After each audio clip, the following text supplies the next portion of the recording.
पूर्ण परमात्मा ने नमः। जब जब भूल पड़े, इस पत्र में सार ज्ञान की एक झलक है सेवा में। पूज्य गुरुदेव स्वामी रामदेवानंद जी महाराज जी को दंडवत प्रणाम। गुरु जी के श्री चरणों में कोटि कोटि नमन।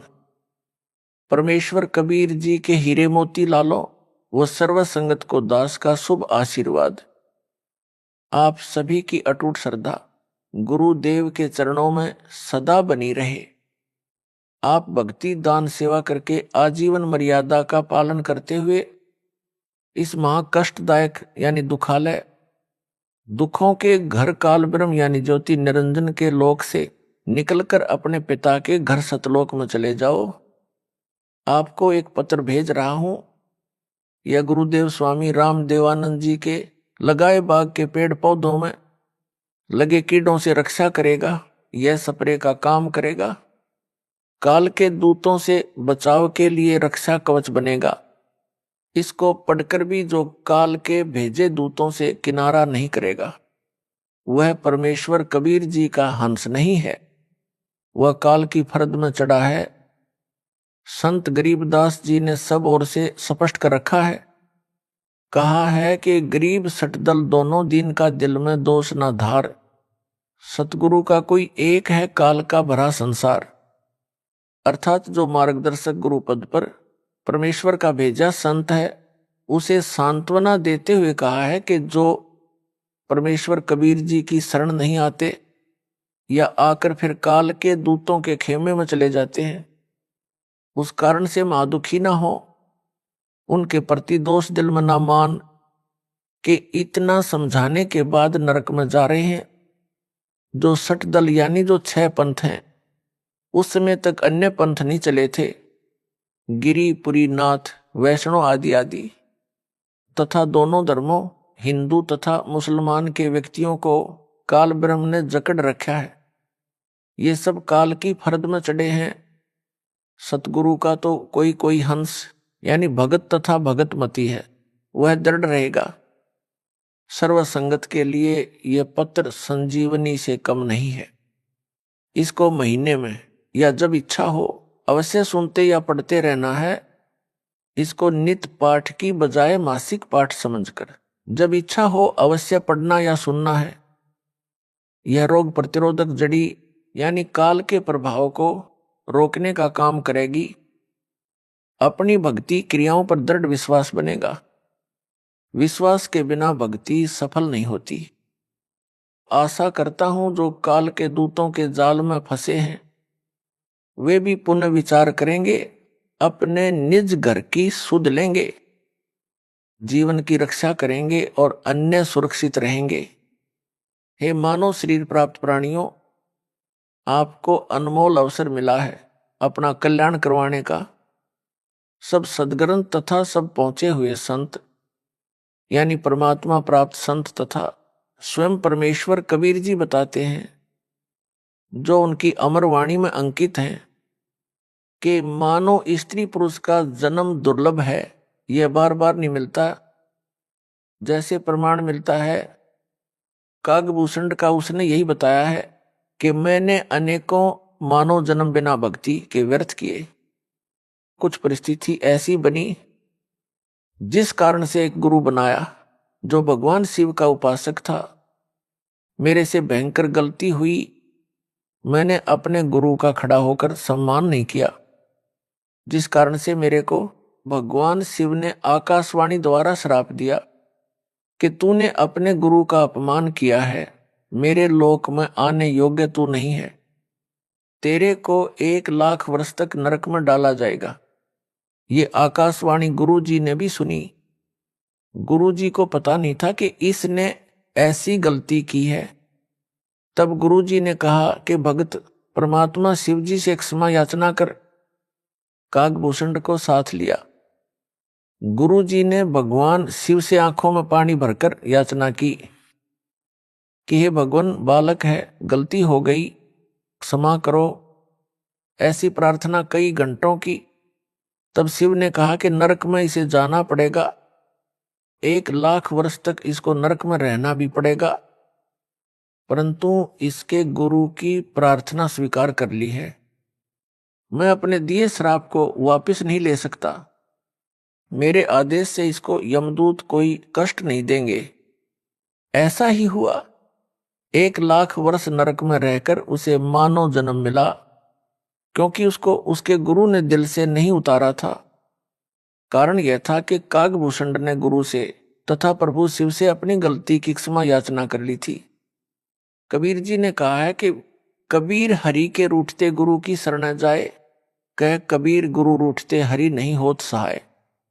यानी यदि राम रुष्ट हो जाए तो पूर्ण गुरु के पास जाए, वह सत साधना करवाकर कष्ट दूर करवा देता है। यदि गुरु रुष्ट हो गया तो परमात्मा सहायक नहीं होगा। कागभूषण को उस मानव जन्म में भी भक्ति की तड़प थी। वह लोमस ऋषि के सत्संग में गया, अपने अज्ञान से ऋषि के प्रवचनों में त्रुटि बताने लगा, समझाने से भी नहीं समझा। तब ऋषि ने कहा कि तेरी चांडाल जैसी दुर्बुद्धि है, तू चांडाल के घर जन्म लेगा। कागभूषण को अपनी गलती का एहसास हुआ कि मेरे पास मेरे तर्क का कोई शास्त्रोक्त प्रमाण नहीं था। मैंने ऋषि से विवाद नहीं करना चाहिए था। ऋषि के चरणों में गिरकर अपनी गलती की क्षमा याचना की।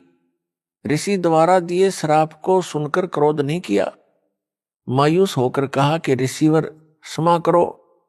ऋषि ने कहा कि श्राप वापस नहीं हो सकता। फिर कागभूषण ने कहा कि हे देव, इतनी दया करो कि चांडाल बनकर भी मेरी भक्ति में आस्था कम न हो। तब ऋषि जी को उसे गिड़गिड़ाता देखकर दया आ गई और आशीर्वाद दे दिया कि तेरी भक्ति में लगन कम नहीं होगी। तब उसका जन्म कागभूषण रूप में हुआ। मुख काग यानी कौवे का, से शरीर देवता जैसा हल्के तेज का। उस कागभूषण वाले जन्म में उसे कबीर परमेश्वर जी सतगुरु रूप में जोगजीत नाम से मिले। ज्ञान चर्चा हुई तब उसके जीवन की गाड़ी पटरी पर आई। अब वह उस श्रेणी में है जिनको परमेश्वर कबीर जी सतपुरुष अपनी नजर में रखते हैं। उनको जैसे तैसे भक्ति से चार्ज करते रहते हैं। कागभूषण का मोक्ष किस युग में होगा? जब वह मानव होगा तथा पूर्ण समर्पित होकर पूर्ण सतगुरु जी से दीक्षा प्राप्त करके आजीवन मर्यादा में रहकर भक्ति सेवा तथा दान करेगा। इस संजय दिल्ली ने तो गुरु जी की आज्ञा का ही उल्लंघन सीना ठोक कर किया है। अपने आप गुरु बनने की कोशिश कर रहा है, आशीर्वाद देने लगा है जो इसका चित्र गवाह है, जिसमें यह मुझ दास की नकल करके अंगुली अंगूठे से सटाकर आशीर्वाद दे रहा है। यह मुद्रा कबीर जी और मेरे गुरु जी तथा दास के अतिरिक्त कहीं देखने को नहीं मिलेगी।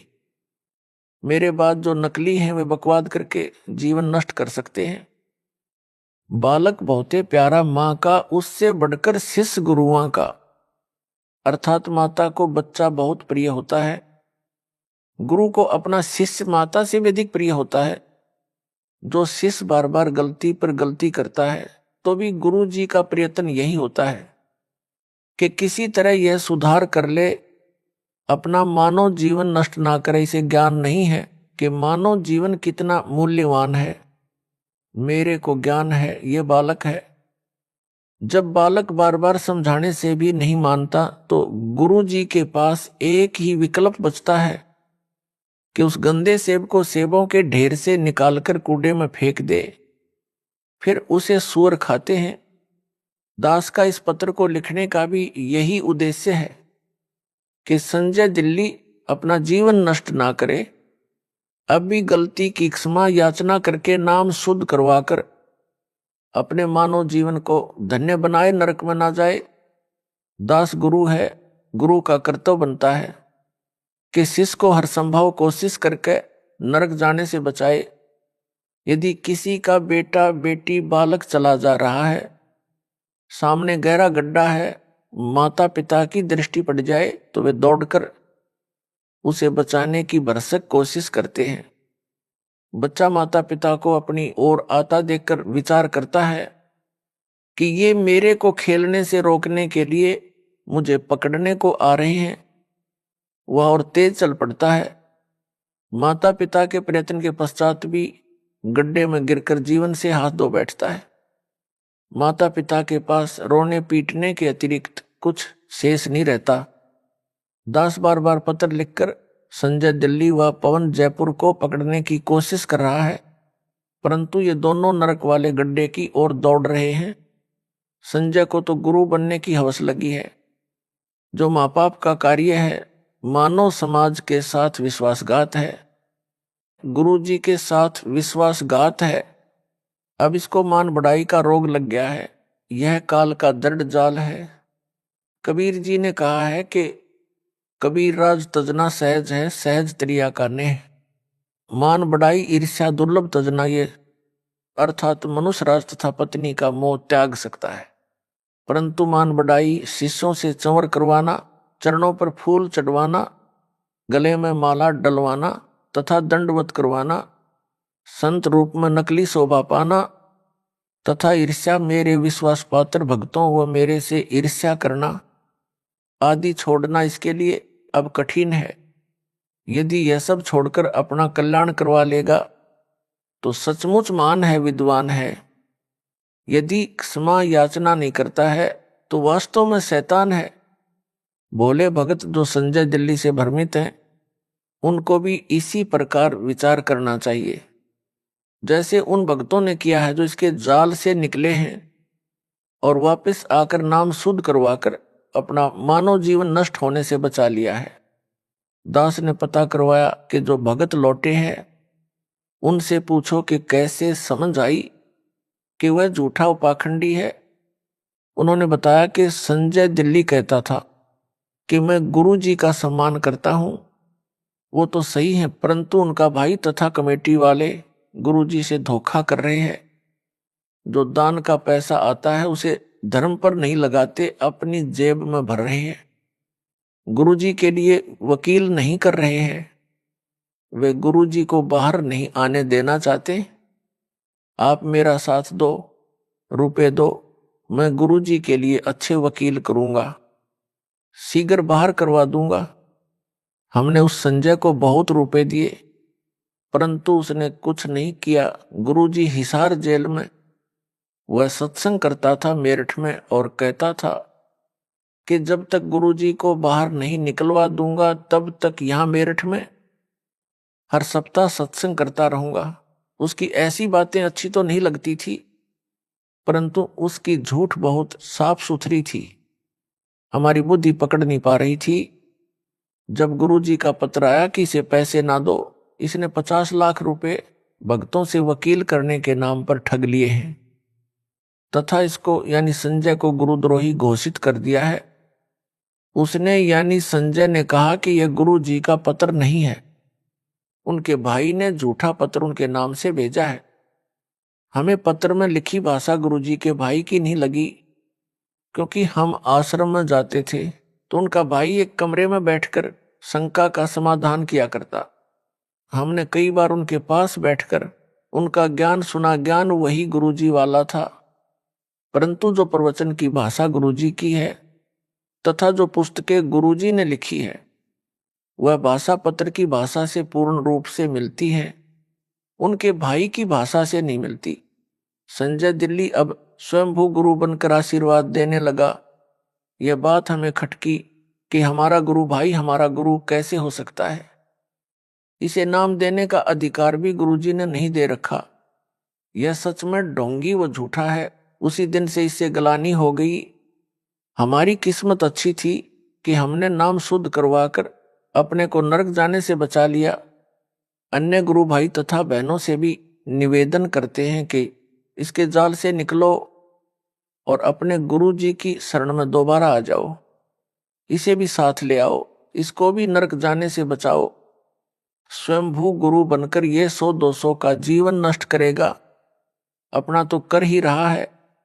जिन्होंने संजय को आश्रम के लिए जमीन दी है उनसे निवेदन है कि इस जमीन को गुरुजी की आज्ञा लेकर नामदान केंद्र के लिए दे दे। पाप से बचे उन भक्तों ने यह भी बताया कि संजय ने गुरुजी की आवाज की प्रथम मंत्र की ऑडियो रिकॉर्ड करके रखी हुई है।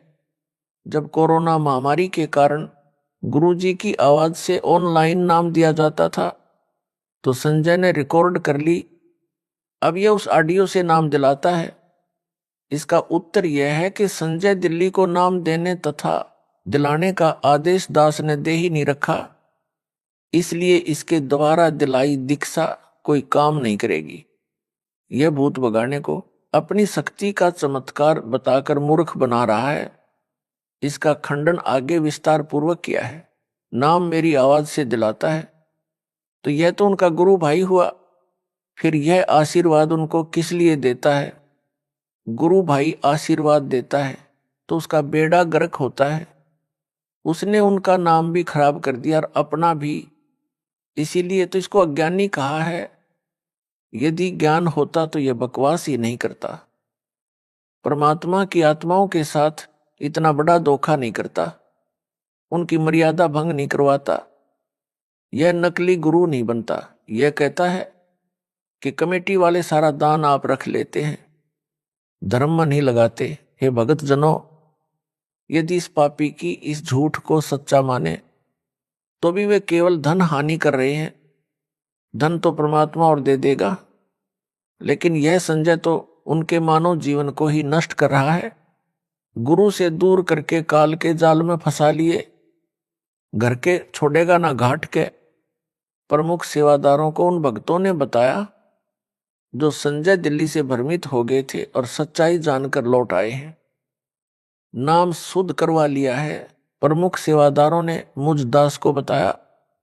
वापस लौटे भक्तों द्वारा बताए गए कुछ पाखंड जो संजय दिल्ली करता है, वह भ्रम फैलाता है, उनका खंडन करता हूं, जो इस प्रकार है। संजय दिल्ली कहता है कि मेरे आश्रम में चाय नहीं बनेगी, आश्रम में दवाई नहीं रखी जाएगी, मेरे आशीर्वाद से वैसे ही रोग ठीक हो जाते हैं। उत्तरदास का जिसको दूध पीने को मिले चाहे कितनी बार पिए, दही खाने को मिले, हलवा व खीर प्रतिदिन खाने को मिले, उसे चाय की क्या आवश्यकता है? यह भक्तों के दान किए रुपयों से मौज मस्ती कर रहा है। रही बात दवाई आश्रम में ना रखने की, यह कुछ दिन का ड्रामा है। एक समय ऐसा आएगा यह स्वयं दवाइयां खाएगा। एक ऐसा ही पाखंडी था, वह भी सरेआम सत्संगों में प्रवचन करते समय दावा करता था कि मैं कभी रोगी नहीं होऊंगा। यदि मैं रोगी हो जाऊं और दवाई खाऊं तो मेरे मुंह में मूत देना। उस समय आयु 30-35 वर्ष की थी। कुछ दिन पश्चात उसको रोग घेरने लगे। उसका एक डॉक्टर शिष्टा गुप्त रूप से उससे इलाज करवाता रहा। आम संगत को पता नहीं चला, उसकी झूठ कामयाब रही। जब 60 वर्ष की आयु में प्रवेश किया तो और अधिक बीमार हो गया। फिर दवाई ने भी काम नहीं किया, भुगत कर मरा। इस प्रकार की बकवाद कुछ दिन ही चलती है।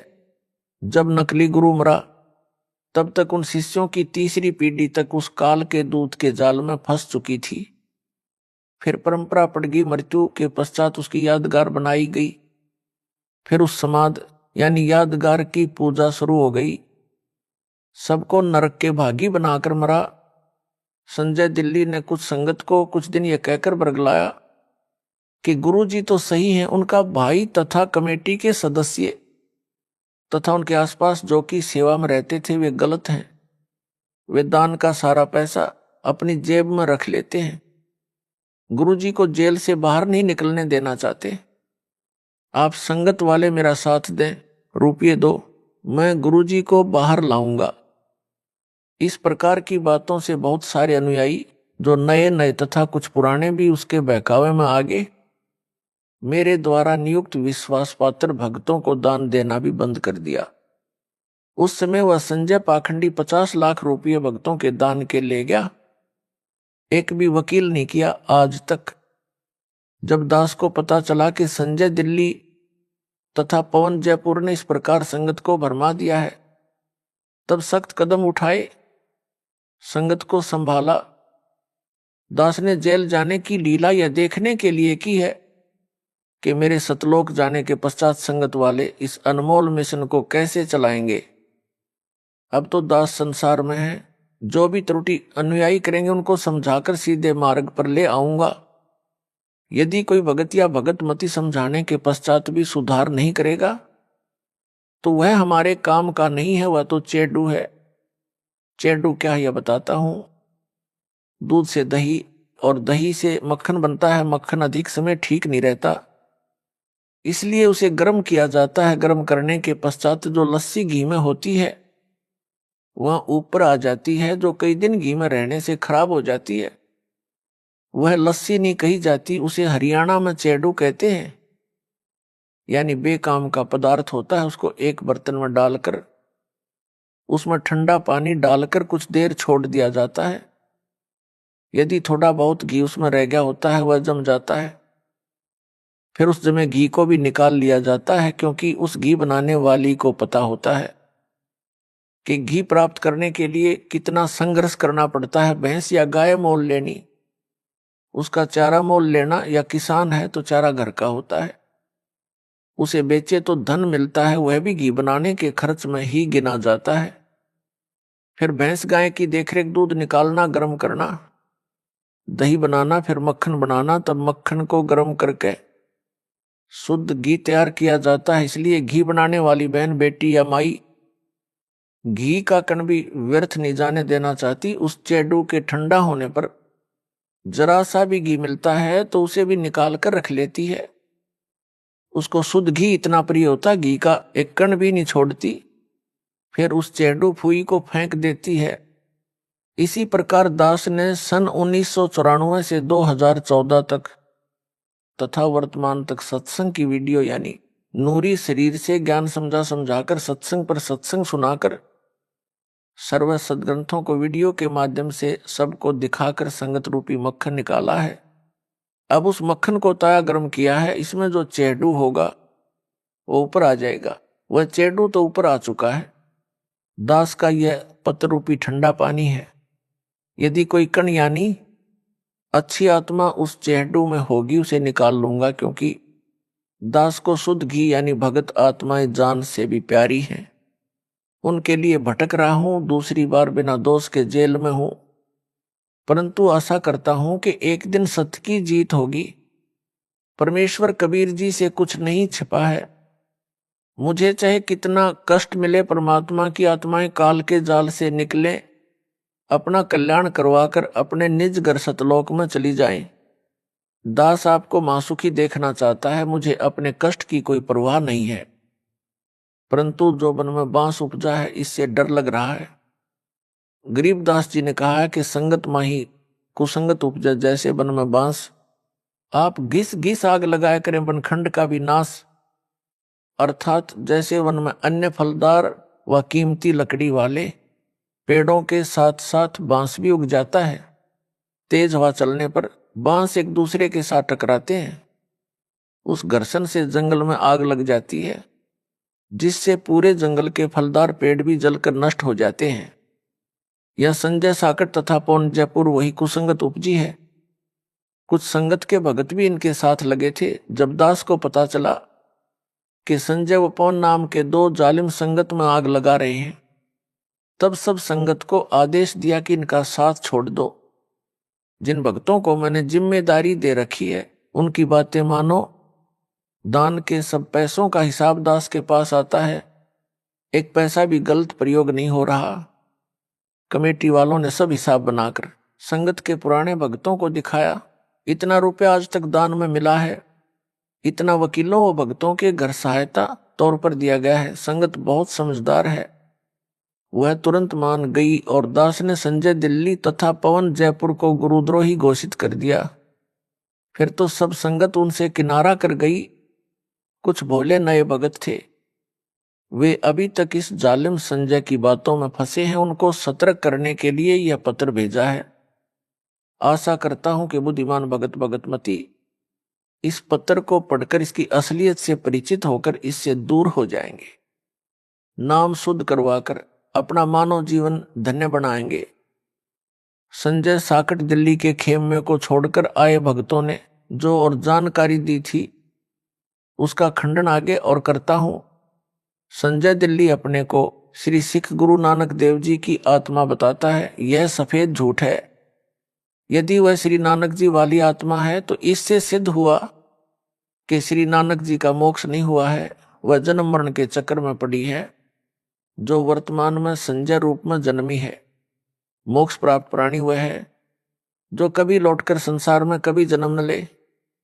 श्री नानक जी को स्वयं सतपुरुष कबीर साहिब कबीर देव बेई नदी पर स्नान के समय मिले थे, सतलोक लेकर गए थे, फिर पृथ्वी पर उसी शरीर में छोड़ा था कि कबीर धाणक यानी जुलाहा सतपुरुष है, करतार यानी सबका सृजनहार यानी उत्पत्ति करता है। यदि श्री नानक जी परमात्मा से दीक्षा लेकर पार नहीं हुए तो क्या यह गुरुद्रोही बनकर पार हो जाएगा? कभी नहीं। संजय दिल्ली अपने को श्री नानक देव यानी सिख धर्म प्रवर्तक वाली आत्मा बताता है और इसको मूल ज्ञान गुप्त ज्ञान है। तो मेरे पास टिंडे लेने आया था, पहले ही अपना पंथ चला लेता। कोई झूठ बकना इसका मकसद है। भोले भक्तों को भ्रमित करके गुरु स्वयं ही बना है। प्रेत योनि में जाएगा। जो परमात्मा कबीर जी ने अध्यात्म ज्ञान श्री नानक जी को बताया था वह सिखों के गुरु ग्रंथ साहिब में अंकित है। वही ज्ञान दास बता रहा है। श्री नानक वाली आत्मा इससे भिन्न ज्ञान कौन सा बताएगी? इससे भिन्न जो भी ज्ञान है वह अज्ञान है। काल के दूत की पहचान। जिस समय जोगजीत रूप में आए परमेश्वर कबीर जी से काल ज्योति निरंजन ने विवाद किया था, तब काल ने कहा था कि आप एक सच्चा कबीर पंथ चलाओगे, उससे पहले मैं 12 पंथ चलाऊंगा, 12 अपने यानी काल दूत भेजूंगा, जो सत्संग में तो तेरी वाणी यानी साखियों शब्दों चौपाइयों आदि बोलेंगे, परंतु उनका अर्थ गलत बनाकर सारी जनता को गुमराह करेंगे।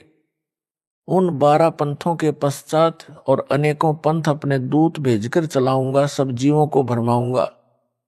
उन काल के चलाए पंथों के गुरुजन वर्तमान तक कबीर जी की वाणियों का गलत अर्थ करके जनता को भ्रमित कर रहे हैं। संजय दिल्ली भी यही कर रहा है। सत्संग व वाणी तो मेरे सत्संगों की चलाता है, ऑडियो व वीडियो दोनों स्वरूप यानी फोटो भी मेरा वो कबीर परमेश्वर का रखता है, परंतु अपने अज्ञान से मेरे तत्व ज्ञान को अज्ञान बनाकर भ्रमित करता है। सफाई देता है कि यदि मैं काल का दूत होता, जैसा रामपाल ने मुझे काल का दूत बताया है, तो क्या मैं उनके सत्संग की वाणी सुनता या आश्रम में वाणी चलाता? संजय दिल्ली जिस प्रकार मेरे द्वारा बताए तत्व ज्ञान का अनर्थ करके बताता है, सामान्य भोला भगत भ्रमित हो जाता है। उदाहरण यह कहता है कि पेड़ की जड़ को रामपाल ने पूर्ण ब्रह्म बताया है।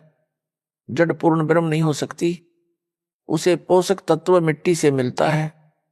पूर्ण ब्रह्म को किसी के सहारे की आवश्यकता नहीं है, जड़ को मिट्टी का सहारा लेना पड़ता है। इसका उत्तर जैसे विद्यालय में अध्यापक विद्यार्थियों को समझाते हैं कि दिन रात कैसे बनते हैं, उसके लिए एक तेल से जगने वाला दीपक एक मेज पर रखा जाता है तथा एक ग्लोब फुटबॉल के आकार का एक स्टैंड पर लटकाया जाता है। अध्यापक कहता है कि बच्चों, दीपक को सूर्य मानो, ग्लोब को पृथ्वी मानो। पृथ्वी घूमती है, तब जो भाग सूर्य के सामने आता जाता है वहां दिन होता है, जो भाग सूर्य के सामने नहीं होता वहां रात होती है। इस संजय जैसा मूर्ख विद्यार्थी तर्क दे कि दीपक सूरज नहीं हो सकता। दीपक को जगने के लिए तेल का सहारा लेना पड़ा, माचिस का सहारा लेना पड़ता है। सूर्य को किसी के सहारे की आवश्यकता नहीं। क्या वह विद्यार्थी बुद्धिमान हो सकता है? क्या वे उसके साथी जो उसके ऐसे तर्कों को सुनकर उसकी बातों तर्कों को सही मानते हैं, वे बुद्धिमान हो सकते हैं? दोनों मूर्ख हैं। यह तो एक उदाहरण है। ऐसा तर्क देना ही मूर्खता का परिचय देता है।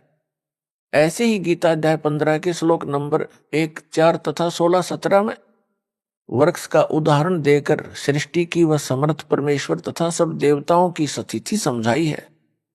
पाठकों, इसका खंडन इसी पत्र में विस्तार पूर्वक आगे भी किया है, कृपया वहां पढ़े। आपको पता चलेगा यह कितना विद्वान है और कितनी बकवास बकता है। भक्तों को विचार करना चाहिए कि जब गुरु जी ने गुरुद्रोही घोषित कर दिया तो वह कुछ भी सफाई देता रहे, नहीं मानना चाहिए। यदि वह सच्चा सुच्चा होता तो दास उसे क्यों दिल से उतारता, क्यों उसे गुरुद्रोही घोषित करता। माली का पौधा खराब हो जाए तो उसे जड़ से उखाड़ कर फेंक देता है। उसे कष्ट बहुत होता है, परंतु और कोई विकल्प नहीं बचा था। सब दवाई व खाद डाला, परंतु व्यर्थ रहा।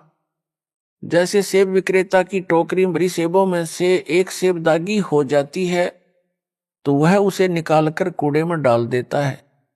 उस खराब सेब को सूअर खाते हैं। कितना पौष्टिक तथा महंगा फल यानी सेब था। सेब विक्रेता को दुख बहुत हुआ सेब खराब होने का तथा फेंकने का। यदि नहीं फेंकता तो अन्य सेबों को भी वह गंदी सेब गंदा कर देती। संजय दिल्ली के अपलक्षण हद से ज्यादा देखकर इसे संगत यानी टोकरी से निकालकर फेंका। इसने एक पवन नाम के भगत को भी खराब किया जो जयपुर का रहने वाला है। इन दोनों को टोकरी से निकालकर फेंकना पड़ा। दास को दुख तो बहुत हुआ, परंतु विवश होकर यह कदम उठाना पड़ा। कबीर गुरु के दिल से उतरे, वह नाम बिहुना होए। जाको काल घसीट ही राख सके ना कोई। मानुष जन्म पाए कर खोए, गुरु विमुखा जुग जुग रोवे। गुरु से करे कपट चतुराई, सो हंसा भाव भर में आई। गुरु से कपट शिष्य जो राख है, यमराजा के मुख दर चाख है। संजय साकट कहता है कि रामपाल तो सतगुरु है। वह न संत है, न भगत है, न दास है। मैं दास भगत संत हूं। सारी संगत रामपाल को भगवान यानी साहेब मानती है।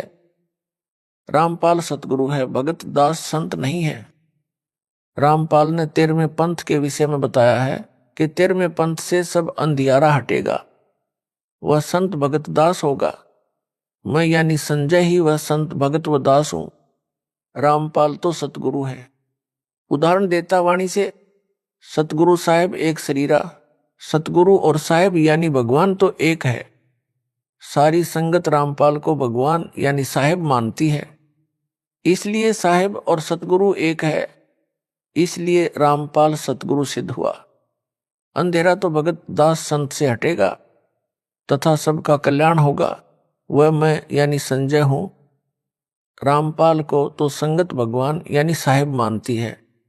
फिर यह भी कहता है कि रामपाल भगवान नहीं हो सकता, इसने मां से जन्म लिया है। और यह भी कहता है रामपाल साहिब यानी भगवान है। साहिब और सतगुरु एक है, इसलिए रामपाल अज्ञान अंधेरा नहीं हटा सकता। अज्ञान अंधेरा तो दास भगत संत हटाएगा। वह मैं यानी संजय हूं, इसलिए रामपाल सतगुरु सिद्ध हुआ। इसको कहते हैं हुआ बाई बकदा, बिना सिर पैर की बातें। उस साकट से कहा जाए कि इससे आगे भी बोले, सतगुरु बिना ना लागे तीरा। पूर्ण चौपाई इस प्रकार है, सतगुरु साहेब एक शरीरा, सतगुरु बिना ना लागे तीरा। इसका अर्थ यह बनता है, सतगुरु व परमात्मा एक ही शक्ति होते हैं। सतगुरु के बिना न लागे तीरा का अर्थ है कि भवसागर के दूसरे तीर यानी किनारे नहीं जा सकता, यानी संसार से पार नहीं हो सकता। यदि वह मुझ दास को सतगुरु बताता है तो वाणी ही स्पष्ट कर रही है कि जीव का मोक्ष भी सतगुरु यानी रामपाल के बिना नहीं हो सकता। साकट संजय दिल्ली वाला फेल हुआ, यह उआबाई बकता है। संजय गुरुद्रोही कहता है कि जो असुर निकंदन रमणी में संत गरीबदास जी ने कहा है कि सतगुरु दिल्ली मंडल ऐसी, वह मेरे यानी संजय के लिए कहा, क्योंकि मैं दिल्ली से आया हूं, इसलिए 13वां पंथ मैं ही चलाऊंगा। सब अंधेरा हटाऊंगा, सबका कल्याण करूंगा। विवेचन संजय दिल्ली तो अपने को संत दास तथा भगत कहता है और सतगुरु रामपाल को यानी मेरे को कहता है। इससे भी सिद्ध हुआ कि असुर निकंदन रमणी में संजय के लिए नहीं कहा है, क्योंकि वह तो अपने आप को दास भगत बताता है। सतगुरु मुझे दास को बताता है। वाणी में तो वह सतगुरु कहा है जो दिल्ली मंडल में आएगा। साहिब तख्त कबीर खवासा, दिल्ली मंडल लीजय बासा। सतगुरु दिल्ली मंडल ऐसी, सूती धरणी सूम जगाएसी। अर्थात कबीर साहिब सतपुरुष के तख्त सिंहासन के पास रहने वाला, उनके सतलोक दरबार का खवास नौकर यानी दास दिल्ली मंडल दिल्ली के आसपास निवास करेगा यानी जन्म लेगा। रमैणी में दिल्ली नगर नहीं कहा है। साकट गुरुद्रोही संजय तो दिल्ली नगर में जन्मा है। वाणी में दिल्ली मंडल, मंडल का अर्थ है दिल्ली नगर के आसपास का कुछ क्षेत्र कहा है। जैसे वर्तमान में एनसीआर बनाया है, यह सब दिल्ली मंडल है, दिल्ली अलग राज्य है। वाणी में फिर कहा है कि वही सतलोक में कबीर साहब का खवास यानी दास यानी नौकर दिल्ली मंडल में सतगुरु बनकर आएगा और सोम यानी कंजूस लोगों को तत्व ज्ञान से जगाएगा, भक्ति दान सेवा करवाएगा। असुर निकंदन रमैणी की वाणी में तो स्पष्ट कहा है कि सतगुरु से जीव का कल्याण होगा। साकट संजय दिल्ली गुरुद्रोही का तर्क कुतर्क यानी गलत विवेचन सिद्ध हुआ। इसको वाणी का अर्थ भी ठीक से नहीं करना आता, अनर्थ करके बताता है। काल का दूत यही करता है, यह स्पष्ट काल का दूत है। यह अपने को तत्वदर्शी संत बताता है, कहता है कि मेरे अतिरिक्त किसी को भी गुप्त ज्ञान मूल ज्ञान नहीं है, सब अज्ञानी है। इसने तो दास को भी अज्ञानी बताया है, क्योंकि वो कहता है कि मेरे अतिरिक्त किसी को तत्वज्ञान यानी मूल ज्ञान नहीं है। इससे तो यही स्पष्ट कर रहा है कि मैं संजय गुरुद्रोही ही तत्वदर्शी हूं। यदि वह दास द्वारा बताए यथार्थ अध्यात्म ज्ञान यानी तत्व ज्ञान से भिन्न ज्ञान रखता है तो उसकी पुस्तक बनाए या कोई वीडियो बनाकर इंटरनेट पर डाले, तब मेरी संगत का छोटा सा बालक भी उसके अज्ञान का पर्दाफाश कर देगा। यह संजय दिल्ली गुरुद्रोही प्रथम नाम मंत्र वही जाप करने को देता है या मेरी आवाज से प्रथम मंत्र दीक्षा दिलाता है जो दास ने इसको दीक्षा में दिए थे, तथा जो भी सतनाम यानी 2 अक्षर का इसको दिया है, इसको ना सार नाम दिया है ना सार शब्द प्राप्त करवाया है। अब यह गुरुद्रोही इन दोनों नामों प्रथम मंत्र तथा सतनाम से भी खाली हो गया है। वाणी में कबीर परमेश्वर ने कहा है कि गुरु के दिल से उतरे वह शब्द बिहुना होए, वाको काल घसीट ही राख सके ना कोय। अर्थात जो शिष्य पूर्ण गुरु यानी सतगुरु के दिल से उतर जाता है यानी गुरु जी द्वारा गुरुद्रोही घोषित कर दिया है, उसका नाम कनेक्शन कट जाता है, वह शब्द यानी नाम रहित खाली हो जाता है, उसको काल घसीट ले जाता है, उसे कोई नहीं बचा सकता। इस संजय दिल्ली साकट गुरुद्रोही को काल घसीट कर ले जा चुका है।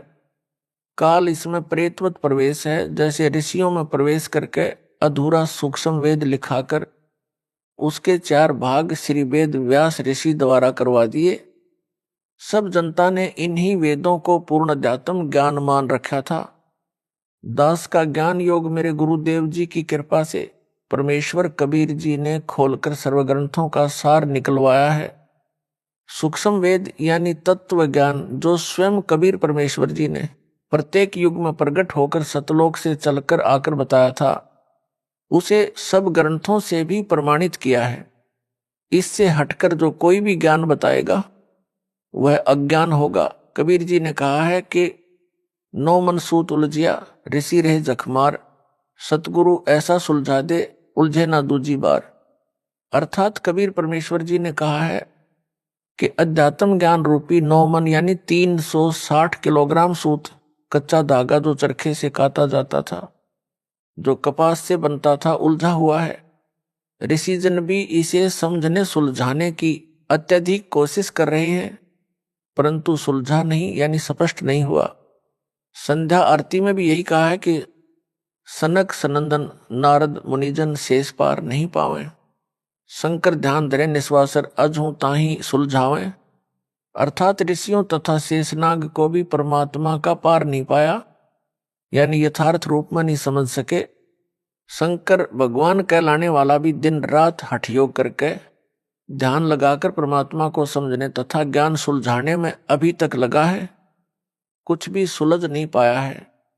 सतगुरु ऐसा स्पष्ट कर देगा यानी सुलझा देगा, जो फिर उस युग में दोबारा किसी के उलझाने से यानी अज्ञान बनाने से नहीं उलझेगा।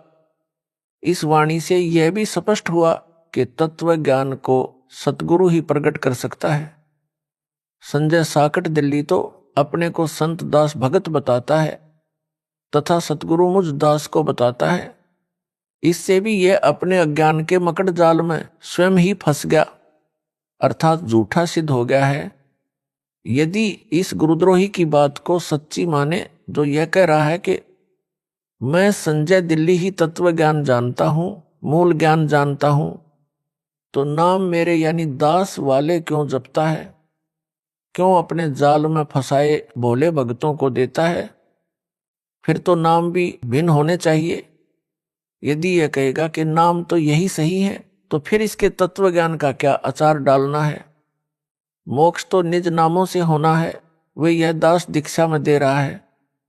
दास को मेरे गुरुदेव स्वामी रामदेवानंद जी से नामदान करने की आज्ञा मिली है, जो एक संत मत की परंपरा है। इसको गुरुद्रोही घोषित मेरे द्वारा कर रखा है। इससे ये नाम लेने से कोई लाभ नहीं होगा, यानी मोक्ष नहीं हो सकता। विशेष दास ने अपने पूज्य गुरुदेव जी के सानिध्य में अध्यात्म ज्ञान को बारीकी से समझ लिया था। गुरु मर्यादा में रहना मोक्ष का मूल मंत्र है, जिसका दास ने परमात्मा से डरकर पालन किया। गुरुपद दास को दिया जाएगा, यह तो स्वप्न में भी नहीं सोचा था, क्योंकि दास एक सामान्य भगत था, गृहस्थी बाल बच्चेदार था। हरियाणा सिंचाई विभाग में जेई यानी जूनियर इंजीनियर के पद पर नौकरी करता था। दास ने अपने छोटे भाई महेंद्र दास को यह ज्ञान बताया। एकदम नया तथा पहले वाले से बिल्कुल विपरीत होने के कारण पहले तो कोई रुचि नहीं दिखाई, परंतु बड़ा भाई होने के कारण ज्ञान सुनने से इनकार नहीं कर सका, मन मारकर सुनता रहा। फिर परमेश्वर कबीर जी की कृपा से, गुरुदेव जी के आशीर्वाद से दास का प्रयत्न सफल हुआ और मान गया। गुरु जी यानी स्वामी रामदेवानंद जी से दीक्षा उसे दिलाई। फिर तो उसने अपने अनेकों साथियों को भी ज्ञान समझाया, उनको गुरुदेव जी यानी स्वामी रामदेवानंद जी से नाम दिलाया। यह दास भी अपने संपर्क वालों को ज्ञान समझाकर गुरु जी से दीक्षा दिलाता था। ऐसा शुभ कर्म वर्षों चलता रहा। दास ने 17 फरवरी 1988 को पूज्य गुरुदेव जी से दीक्षा ली थी। सन 1994 तक सबको गुरुदेव जी से दीक्षा दिलाया करता। एक दिन नए भक्तों को नाम दिलाने के लिए गुरुजी के पास गया। भगत महेंद्र दास भी मेरे साथ थे। समागम चल रहा था। गुरुजी के आसपास बहुत सारे भगत बैठे थे। गुरुजी उनमें से किसी की फरियाद सुन रहे थे। हम सब भक्तों के पीछे बैठ गए। एक सेवादार के माध्यम से पहले की तरह नए भक्तों को नाम दिलाने का निवेदन किया। भगत की बात सुनकर गुरुदेव जी ने हमारी ओर कृपा दृष्टि की। हम सब ने दंडोत प्रणाम किया। उसी समय सैकड़ों भक्तों की उपस्थिति में दास को नाम देने का आदेश दिया। कहा कि आज के बाद तू नाम दिया करेगा। मेरे को पसीना छूट गया। विचार किया कि कोई गलती तो नहीं हो गई जिससे गुरुजी नाराज हो गए हो। कानों पर विश्वास नहीं हो रहा था। गुरुजी नाराज नजर नहीं आ रहे, मुस्कुरा रहे थे, इसलिए हिम्मत बनी रही। दीक्षा देने का आशीर्वाद देते समय कहा कि आज के बाद यह तुम्हारा गुरु होगा। उपस्थित भक्तों की ओर संकेत करके कहा। मेरी दशा देखकर समझ गए कि भगत घबरा गया है। बोले कि अपने को अकेला न समझना, मैं तेरे साथ रहूंगा। परमेश्वर कबीर जी के आदेश से यह आशीर्वाद तेरे को दिया है। तेरे बराबर विश्व में संत नहीं होगा। आशीर्वाद देकर हमें भेज दिया। सुबह माइक से आवाज लगी कि रामपाल रोहतक को स्वामी जी याद कर रहे हैं। हम सब तुरंत पहुंच गए। भगत महेंद्र दास भी साथ था, क्योंकि हम छुडानी गांव में ही भगत महेंद्र दास की ससुराल में रुके हुए थे। उस रात दास को नींद नहीं आई कि इतनी बड़ी जिम्मेदारी को कैसे निभा पाऊंगा। गुरुदेव तो जानी जान थे, उनको पता था कि भगत की हालत खराब हो गई है। जाते ही फिर कहा कि अपने को अकेला मत समझ, परम शक्ति तेरे साथ है, मैं भी तेरे साथ हूं। तेरे समान विश्व में संत नहीं होगा। और कहा कि इन सबको नाम दे जो नए भगत दीक्षार्थ आए थे। अपने सामने दीक्षा दिलाई। स्वामी जी ने सर्वसंगत को बोल दिया। कि आज के बाद मैं किसी का गुरु नहीं रहूंगा, रामपाल से दीक्षा ले लो। कारण यह था कि मेरे दादा गुरुजी ने उनको सारनाम देने का आदेश नहीं दे रखा था, क्योंकि प्रारंभ से परंपरा चली आई थी दास को ही सारनाम दिया जाना था, क्योंकि उत्तराधिकारी को ही सारनाम दिया जाता था। स्वामी जी ने मेरे अतिरिक्त किसी को सारनाम नहीं दिया था। मेरे को आगे सारनाम देने का परमेश्वर कबीर जी का आदेश स्वामी जी को मिलने के बाद ही दिया था। कहा था कि पूरी परीक्षा करके ही सारनाम अनुयायियों को देना, तेरे को परमात्मा कबीर जी का भी संकेत आएगा, तब तक सारनाम ना देना। यह सब निर्देश बाद में दास को अकेले को तलवंडी बाई जिला फिरोजपुर पंजाब में आश्रम में दिया था। जब दास अकेला ही उनसे मिलने पहुंचा था, स्वामी रामदेवानंद जी गुरु महाराज जी का वचन फला है जो आज आपके सामने है। विश्व में ज्ञान छा गया है। जो स्वयंभू गुरु बने हैं उनको अध्यात्म का खा का भी ज्ञान नहीं। कितना भार सिर पर लिए हैं। यह संपूर्ण अध्यात्म ज्ञान का टोटा है। जो नकली गुरुओं का जीवन नष्ट करता है, उसके चेलों चेलियों का भी तर्क गुरु के अनुयायियों की जिम्मेदारी गुरु पर होती है, गुरु के सिर पर भार होता है। जब कबीर परमेश्वर जी ने देखा था कि 64 लाख अनुयायी पटरी से उतर गए थे, गुरु की आज्ञा को भी अनदेखा करने लगे थे, वे सारनाम योग्य नहीं थे, तो अपने सिर से भार उतारने के लिए लीला की थी। काशी नगर की प्रसिद्ध गणिका को हाथी पर बैठाकर बोतल में गंगाजल भरकर लोग उसे शराब मान रहे थे, पीने लगे। शराबी जैसी हरकत करते हुए गणिका के गले में बांह डालकर मुख्य बाजार में घूमने लगे थे। यह दृश्य देखकर 64 लाख गुरु विमुख हो गए थे, गुरुद्रोही नहीं हुए थे। उन सब का भार परमात्मा ने अपने सिर से उतारा। संत गरीबदास जी ने कहा है कि गरीब भड़वा भड़वा सब कहें, कोई ना जाने खोज, दास गरीब कबीर करम बांटत सिर का बोझ। अर्थात काशी के लोग तो निंदा करने लगे, कह रहे थे कि यह तो भड़वा यानी बेशरम हो गया, सरेआम बुरे कर्म करने लगा है। सब शिष्यों ने वह साधना त्याग दी, पहले वाली करने लगे जैसे राबी ने त्यागी थी। कबीर जी भारमुक्त हुए। इसी प्रकार पूज्य गुरुदेव स्वामी जी ने यह कहकर सिर का भार उतार दिया कि आज के बाद मैं किसी का गुरु नहीं रहूंगा। पहले वाले भी रामपाल से नाम ले लो, परंतु दुर्भाग्य है उन पहले वालों का अधिकतर ने दास से दीक्षा नहीं ली। जो नए थे हमने नाम गुरुजी से दिलाया था, उन्होंने दास से दीक्षा ली। परमेश्वर कबीर जी ने अपने परम शिष्य गरीबदास जी को काल के साथ आंख में चोली खेलने की भविष्य की सब रणनीति बता दी थी। संत गरीबदास जी ने अपने एक शिष्य शीतलदास को सारनाम जाप को दिया था। उसे समझा दिया था कि केवल परम शिष्य को सारनाम देना है, वह केवल अपने उत्तराधिकारी को सारनाम देते रहेंगे। अगला निर्देश मेरा यानी कबीर जी का आएगा, उसके बाद संगत को देना प्रारंभ करना है। उसी आदेश के अनुसार यह सारनाम गुप्त रखा था। 1 मार्च सन 1997 को दास को परमेश्वर कबीर जी मिले। सारनाम देने का सही समय बताकर सारनाम देने का आदेश दे गए। दास से पहले मेरी गुरु प्रणाली के संतों को छोड़कर किसी कबीर पंथी या गरीबदास पंथी को सारनाम तो दूर है, सतनाम का भी ज्ञान नहीं था। सार शब्द तो अभी तक रहस्य में रखा है।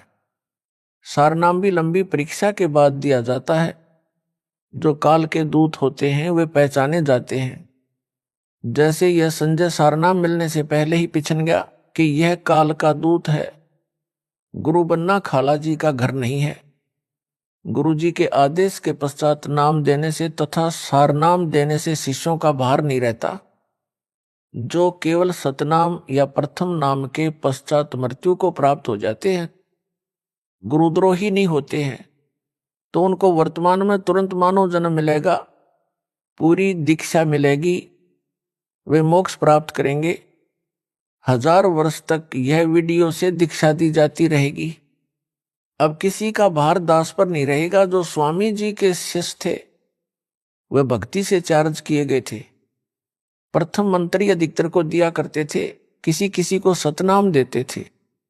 दास को प्रथम व द्वितीय नाम एक साथ दिया था, सारनाम एक हफ्ता बाद दिया था। उस समय दास को उपरोक्त योजना की जानकारी दी और बताया कि ये जितने पहले वाले शिष्य हैं ये तो केवल भौतिक सुख ही मांगते हैं, वो इनको संपत्ति यानी संतान दे रखा है, केवल तू ही एक ऐसा मिला जिसने मोक्ष मांगा। दास ने कहा कि दीन दयाल, भौतिक सुख यानी संतान नौकरी आपने पहले ही दे रखा था, आपके ज्ञान के पश्चात इसकी इच्छा भी नहीं रहती, इसलिए एक मोक्ष की ही भीख दास आपसे मांगता है। गुरु जी मुस्कुराए और आशीर्वाद दिया। यह परमेश्वर कबीर जी की प्रीप्लान पूर्व निर्धारित योजना थी। समझा है तो सिर धर पाऊं, बहुर नहीं रे ऐसा दाव। 17 फरवरी 1970 से 17 मई 1995 तक 18 वर्ष नौकरी करके त्याग पत्र देकर सतगुरु जी के आदेश का पालन करने के लिए छोटी सी नौकरी त्याग दी, जो एकमात्र निर्वाह का साधन था। 2 बच्चों लड़के तथा लड़की का विवाह सन 1994 में किया था। 2 बच्चे, एक लड़की एक लड़का छोटे थे, पढ़ रहे थे। राम हवाले छोड़कर सतगुरु जी के चरणों में समर्पित हो गया, मुड़कर घर नहीं गया। परमेश्वर के हंसों तथा हंसनियों यानी भक्तों भगतमतियों को सच्चे परमात्मा का सच्चा ज्ञान देकर सच्ची भक्ति बताई। सतगुरु जी के आशीर्वाद से दास का त्याग रंग लाया। बच्चे भी परमेश्वर ने पाले व पढ़ाए, दास को अपनी नौकरी दी, दास का कल्याण किया, सतलोक का निवासी बना दिया। विश्व में इस ज्ञान का कोई सानी नहीं। सब ग्रंथों का सार निकालकर भगत समाज के समक्ष रख दिया। असंख्यों वर्षों का उलझा ज्ञान सुलझ गया। जिनको मोक्ष चाहिए आओ और अपना जन्म सफल बनाओ। गरीब ज्यों बच्चा गऊ की नजर में, यूं साईं को संत, भक्तों के पीछे फिरे भगत वत्सल भगवंत। यह कहावत दास के ऊपर चित्रार्थ हुई। दास ने भक्तों के सहयोग से गांव-गांव नगर-नगर में जाकर सत्य ज्ञान सत्य साधना की अलख जगाई। गुरुदेव के आशीर्वाद ने सब कार्य किया। सन 1996 में किसी भगत के रिश्तेदार ने एक गज यानी 85 वर्ग गज में बनी एक कमरा, बरेंडा, रसोई, बाथरूम तथा लैट्रिन, कुछ आंगन वाली छोटी सी कुटिया कुछ समय के लिए प्रयोग करने के लिए दी। यह कुटिया उसने स्वयं खरीदकर अपने पाखंडी गुरु को बनाकर दे रखी थी, जो बाद में धोखेबाज निकला। जो मेरे पूज्य गुरु जी के पास रहता था, भगवान वेश भी ले रखा था, गुरु के साथ भी धोखा करके भागा था, गुरुद्रोही बना था। कुटिया दान करने वाला हमारा भगत नहीं था, उस पाखंडी का भगत था, जिस कारण से वह किसी बाबा पर विश्वास नहीं करता था। हमारे भगत के कहने पर वह कुटिया उधारी दी थी। जब भगत ने पूर्ण विश्वास दिलाया, तब परम पूज्य गुरुदेव स्वामी रामदेवानंद जी के 3 आश्रम पंजाब राज्य में, खन्ना, मोगा तथा तलवंडी भाई की, तथा एक आश्रम नजफगढ़ दिल्ली में था, जहां पर दास को दीक्षा की भीख मिली थी। उस समय दास ने उनकी सेवा में एक भगत भेज रखा था। भगत ने बताया कि दादा गुरुजी ने अपने निजी सेवादारों को बुलाया और बोले कि मुझे हरियाणा ले चलो रामपाल के पास। आयु बहुत हो चुकी थी, लंबा सफर करना उचित ना था।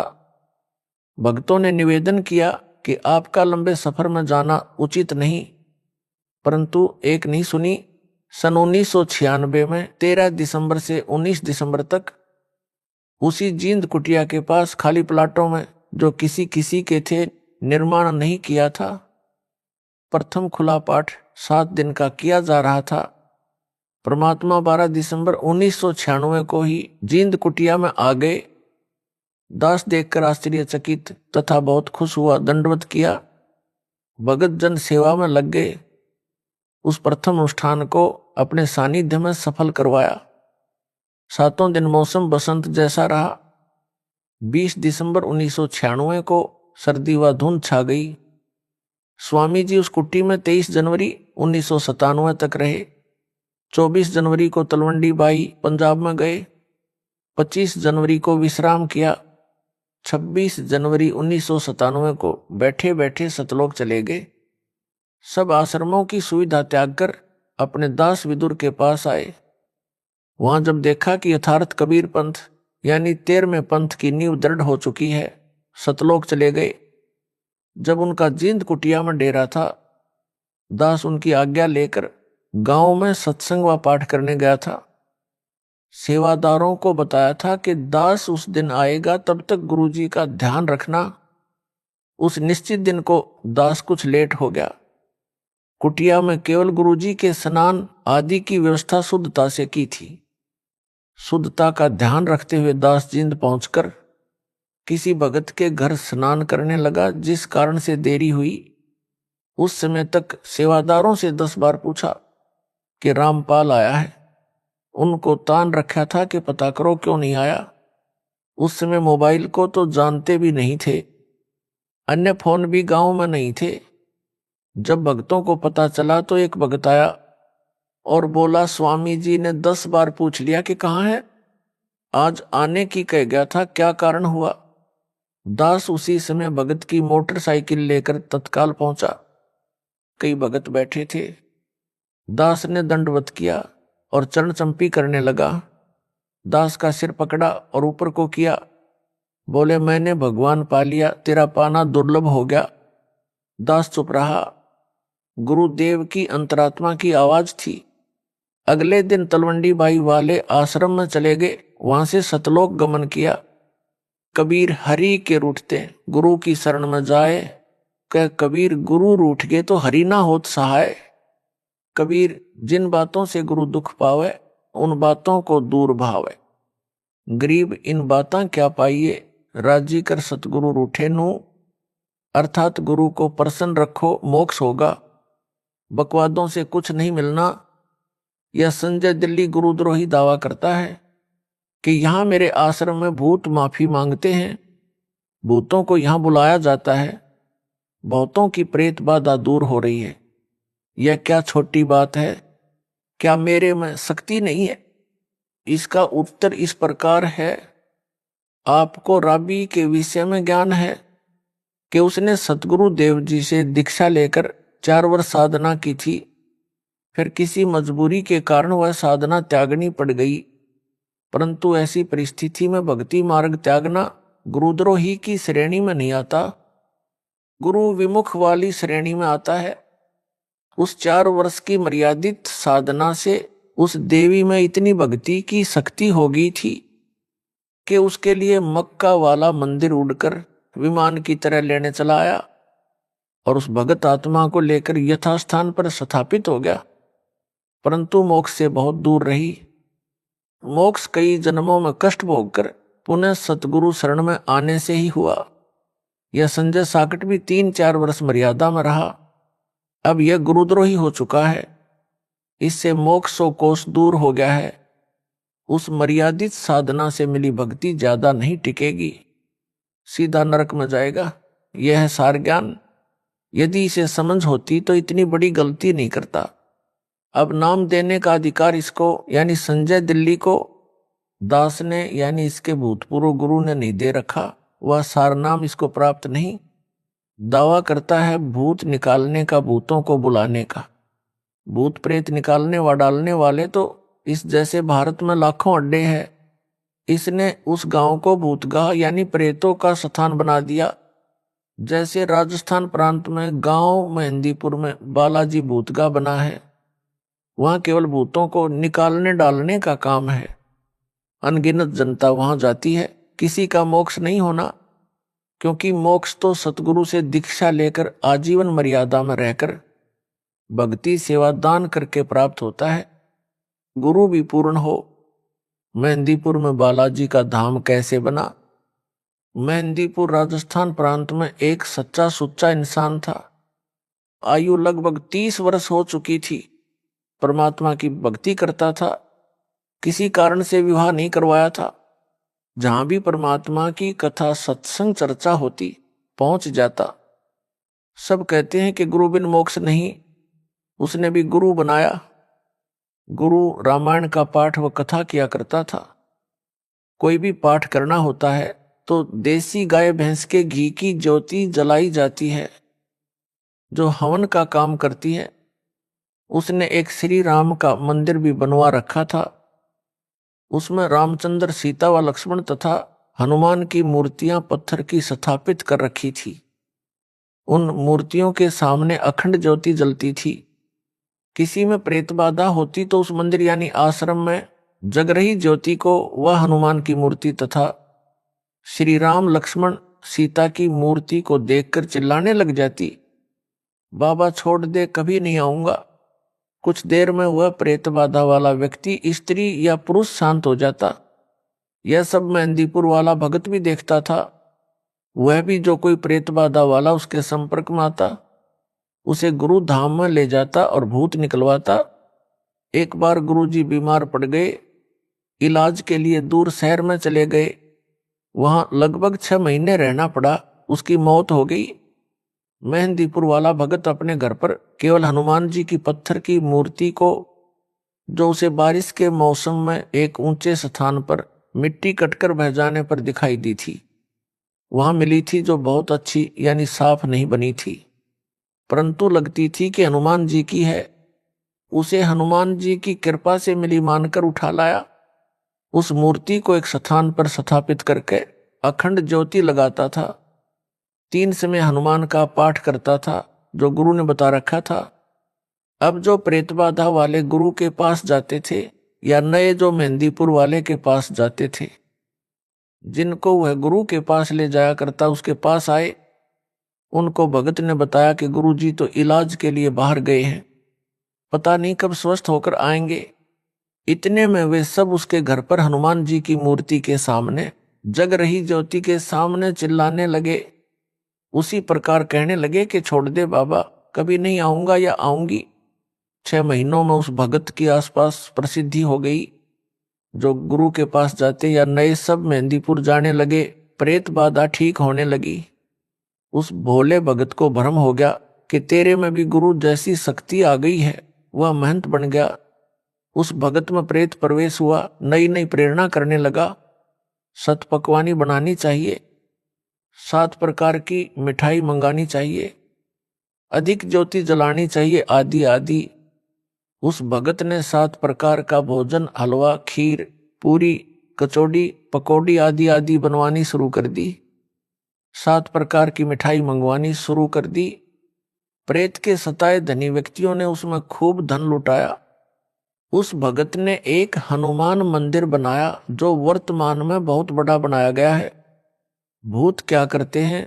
भूत अन्य के शरीर में प्रवेश करके मिठाई व खाने का आनंद लेते हैं। उनका सूक्ष्म शरीर होता है। जो मानव शरीर प्राप्त है उनका जीव भी मूल रूप में सूक्ष्म शरीर में रहता है। स्थूल शरीर उसे भक्ति, सेवा, दान करके मोक्ष प्राप्ति के लिए मिलता है।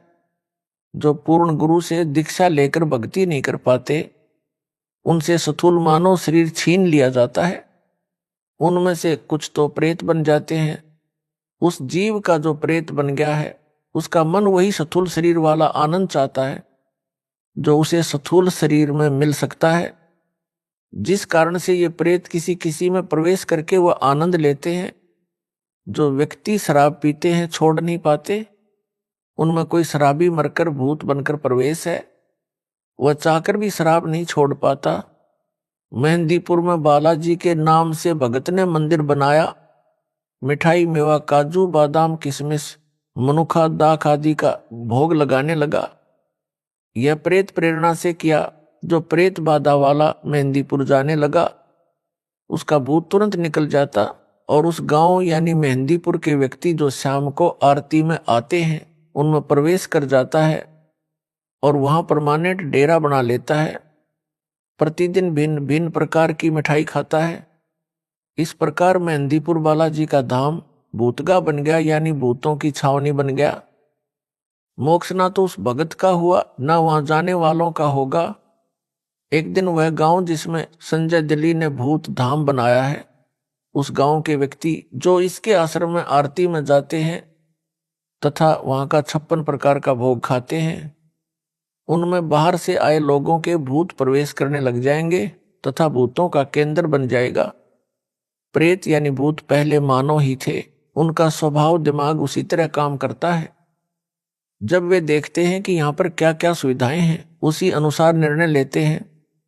जो प्रेत बाधा वाला स्त्री पुरुष उस संजय दिल्ली वाले के आश्रम में आता है, प्रेत देखता है कि वहां प्रतिदिन हलवा खीर खाने को मिलते हैं, 56 प्रकार के भोग भी हैं। वे उस व्यक्ति से निकलकर वहीं डेरा जमा लेते हैं। जो वहां आरती में या वैसे आश्रम में आएंगे, उनमें प्रवेश कर जाएंगे। आरती में आने वाले कभी आश्रम नहीं आना चाहेंगे, तो भी उनके अंदर प्रवेश प्रेत अंदर प्रेरणा करके लाएंगे। आने वालों की संख्या भी काल प्रेरणा से प्रेत बढ़ाएंगे।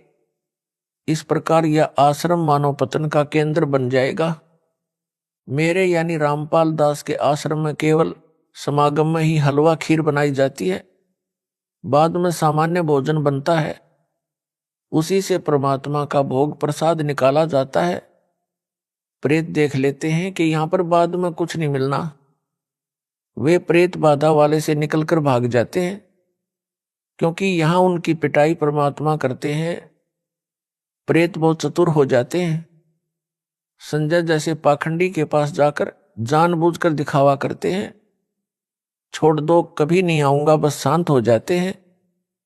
उस प्रबंधक को भ्रम हो जाता है कि मेरी शक्ति से प्रेत नाक रगड़ रहे हैं, प्रेत बाधा ठीक हो रही है।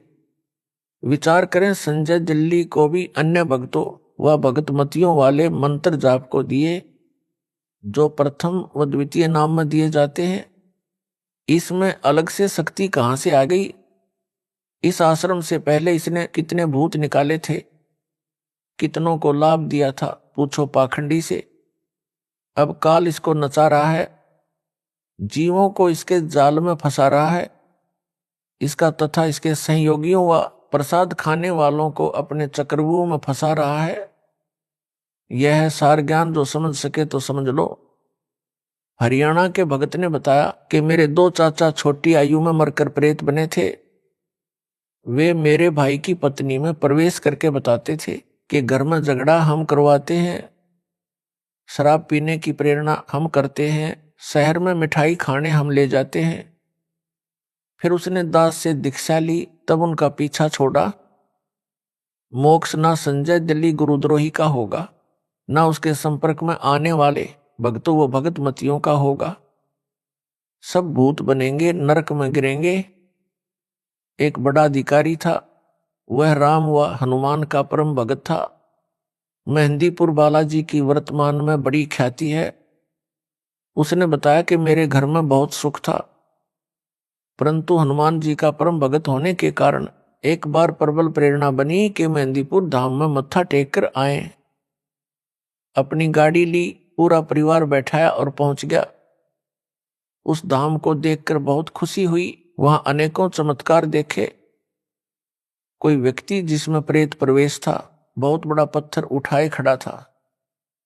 किसी को 3-4 सेवादार पकड़ रहे थे, उन सबको दूर पटक देता था, आदि आदि।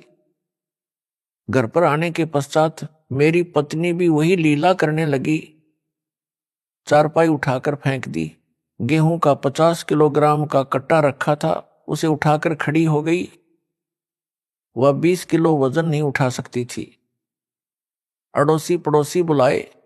एक ने बताया कि जो बालाजी जाता है उसमें हनुमान प्रवेश कर जाता है। एक बोला कि हनुमान नहीं, भूत प्रवेश कर जाता है। वह प्रवेश करके आ तो जाता है, परंतु यहां उसका मन नहीं लगता, जिस कारण से उत्पात मचाता है। किसी भूत निकालने वाले के पास ले जाना पड़ेगा। एक व्यक्ति हमारे को भूत निकालने वाले के पास ले गया। हमने सब कहानी बताई, उसने ज्योति जगाई।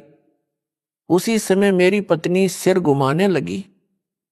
छोड़ दे बाबा, कभी नहीं आऊंगा, चिल्लाने लगी। शांत हो गई। वह बोला कि पक्का इलाज कर दिया, अब नहीं आएगा। हम घर आ गए। फिर उत्पात मचाने लगी। मैं अकेला ही अपनी पत्नी को लेकर उसी के पास गया। वहां जाकर भूत बोला कि मैं बालाजी का भगत हूं, तू क्या करेगा? भूत निकालने वाले की ओर संकेत कर रहा था। वह स्याना यानी भूत निकालने वाला बोला कि इसे मेहंदीपुर लेकर चलना होगा या वहीं निकलेगा। 2 दिन बाद उस स्याने को साथ लेकर मैं अपनी पत्नी को लेकर मेहंदीपुर गया। वहां जाते ही मेरी पत्नी सिर घुमाने लगी। कुछ देर में ठीक हो गई। मैं उस स्याने से बोला कि शीघ्र चलो। वह बोला कि कुछ रुपये चढ़ा दो, कुछ प्रसाद ले लो। मैंने जो उसने कहा वो किया और फुल स्पीड से गाड़ी चलाकर वहां से निकले।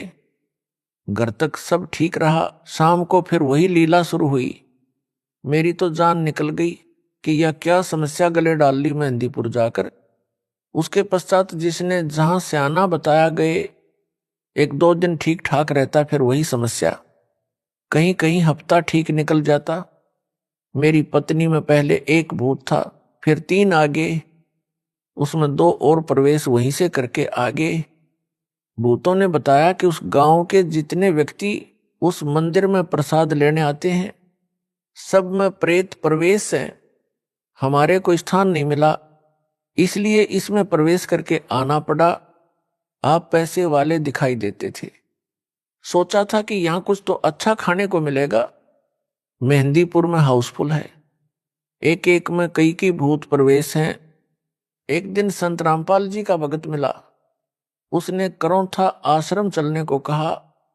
हमने मना कर दिया। पूछा क्या खर्च लगेगा।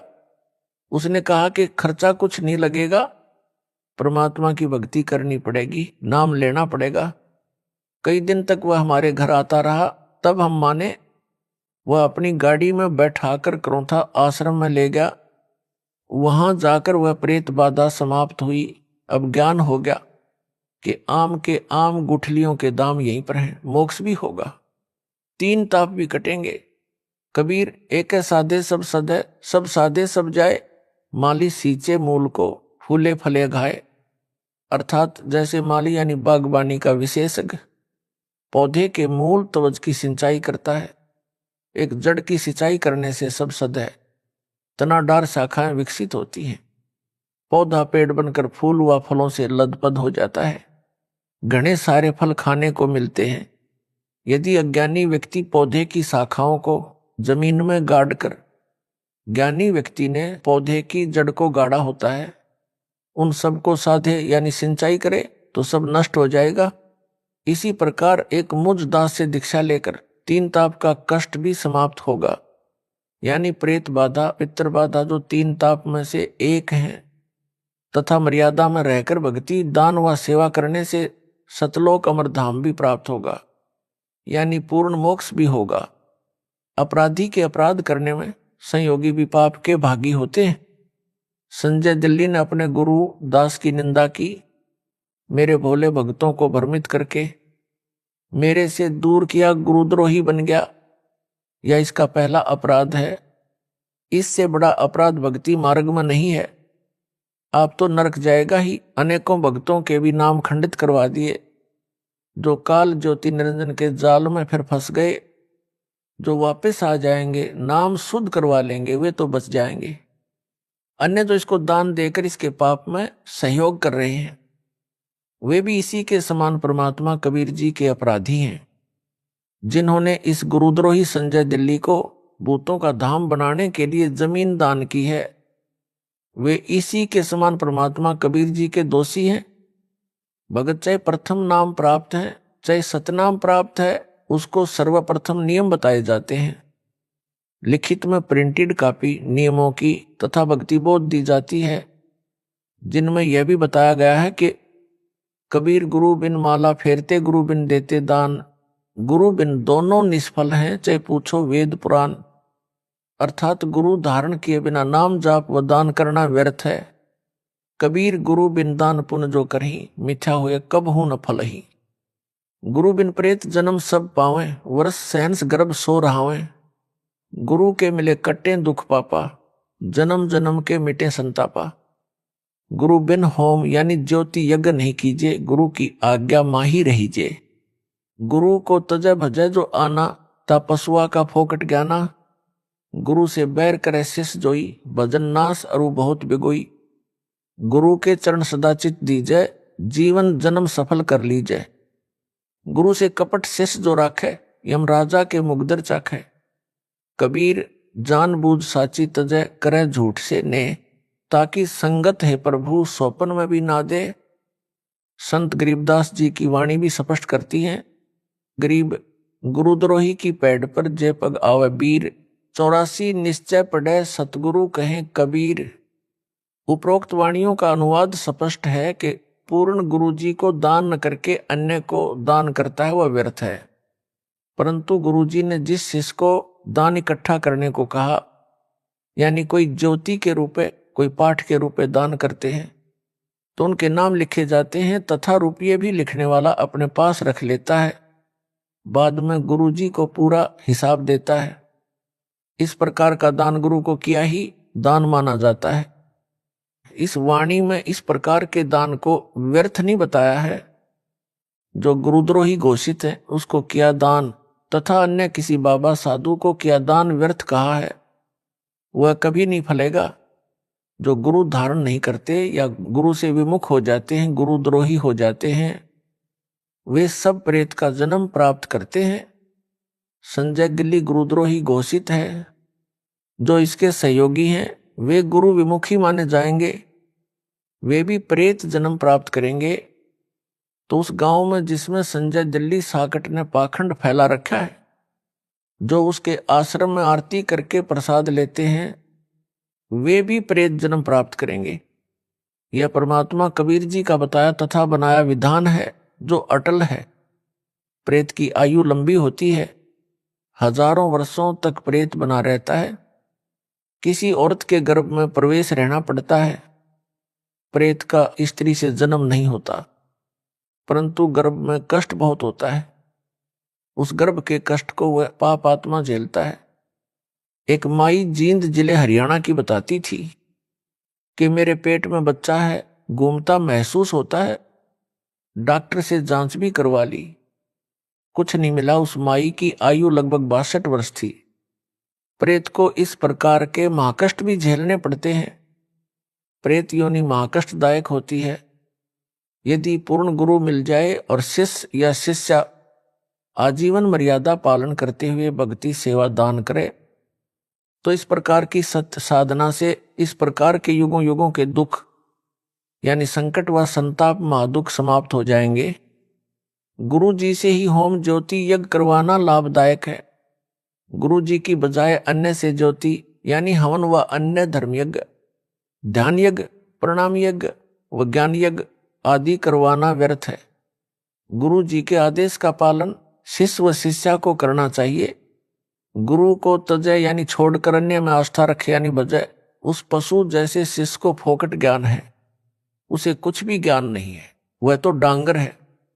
जो शिष्य शिष्या गुरु जी के साथ शत्रुता यानी दुश्मनी करता या करती है, जैसे संजय दिल्ली कर रहा है, उसकी भक्ति नष्ट हो जाती है तथा अन्य बहुत अत्यधिक हानि होती है। भगत व भगत मती को चाहिए कि गुरु जी के चरणों में सदा समर्पित रहे।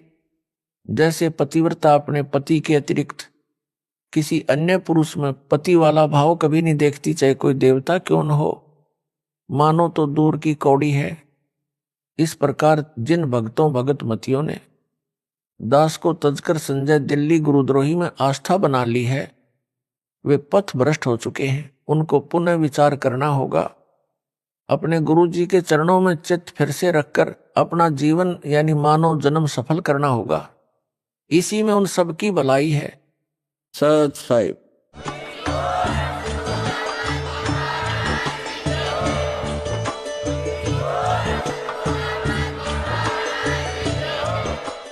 सत साहिब।